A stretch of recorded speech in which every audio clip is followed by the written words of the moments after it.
Incident ಆಗಿದೆಯಲ್ಲ, incident ಆಗಿಂದ ನಮ್ಮ ಬಿಜೆಪಿ ಒಂದು ರೀತಿಯಿಂದ ಒಗ್ಗಟ್ಟು ಮಾಡೋದ ರೀತಿಯಲ್ಲಿ ಆಗಿದೆ ಅಂತ ಸಿಟಿ ಅವರು ಈ ರೀತಿ ಸಮರ್ಥನೆ ಮಾಡಬಹುದು ಹೇಳ್ತಾ ಇದ್ದಾರೆ. ಅವರ ಪದ ಬಳಕೆಯಿಂದ ಬಿಜೆಪಿಯವರು ಒಗ್ಗಟ್ಟಾಗಿದ್ದಾರೆ ಅಂದ್ರೆ ಏನ್ ತೋರಿಸುತ್ತೆ, ಎಲ್ಲರೂ ಕೂಡ ಹಾಳು ಬುದ್ಧಿನವರೇ ಇರೋದು ಅಂತ. ಒಬ್ರನ್ನ ಖಂಡಿಸಿದಾರ ಅಥವಾ ಒಬ್ರನ್ನ ಹೇಳಿದಾರ? ಇಲ್ಲ, ಅವ್ರು ಹೇಳಿದಾರ ಇಲ್ಲ ನಮ್ಗೆ ಗೊತ್ತಿಲ್ಲ. ತನಿಖೆ ಆಗಲಿ, FSL ಬರಲಿ, ಅವ್ರು ಏನಾದರೂ ತಪ್ಪಿಸ್ತಿದ್ರೆ ನಾವು ಸಸ್ಪೆಂಡ್ ಮಾಡ್ತೀವಿ, ನಾವು ನೋಟಿಸ್ ಕೊಡ್ತೀವಿ ಅದು ಒಬ್ರನ್ನ ಹೇಳಿದಾರೇನ್ರಿ? ಅಂದ್ರೆ ಬಿಜೆಪಿನಲ್ಲೂ ಎಲ್ಲರೂ ಒಗ್ಗಟ್ಟಾಗಿದ್ದಾರೆ ಈ ಇನ್ಸಿಡೆಂಟ್ ಮೇಲೆ ಅಂದ್ರೆ ಎಲ್ಲರೂ ದುಶ್ಯಾಸನಗಳೇ ಅಲ್ವಾ?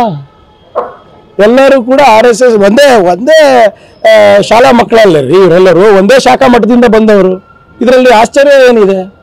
ಈಗ ಯಡಿಯೂರಪ್ಪ ಅವ್ರಿಗೆ ಹೆಂಗ್ ಬಂದಾದ್ರು ಇವರು?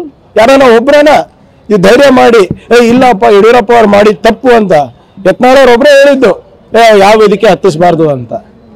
ಮುನಿರತ್ನ ಮಾಡಿರೋ ತಪ್ಪು ಅಂತ ಒಂದು ನೋಟಿಸನ್ನ ಕೊಟ್ಟಿದಾರ?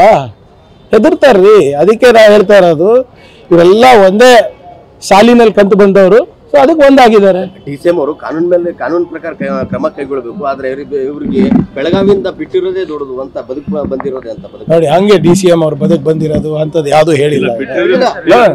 ಅವರಿಗೆ ಜೀವಂತ ನೋಡಿ, ಈಗ ಯಾರಾದ್ರೂ ಅಂತ ಪದ ಬೆಳಿಕೆ ನಮ್ಮನೆಯಲ್ಲಿ ಹೆಣ್ಮಕ್ಳಿಗೆ ಮಾಡಿದ್ರೆ ಏನ್ ಮಾಡ್ತಾ ಇದ್ರಿ?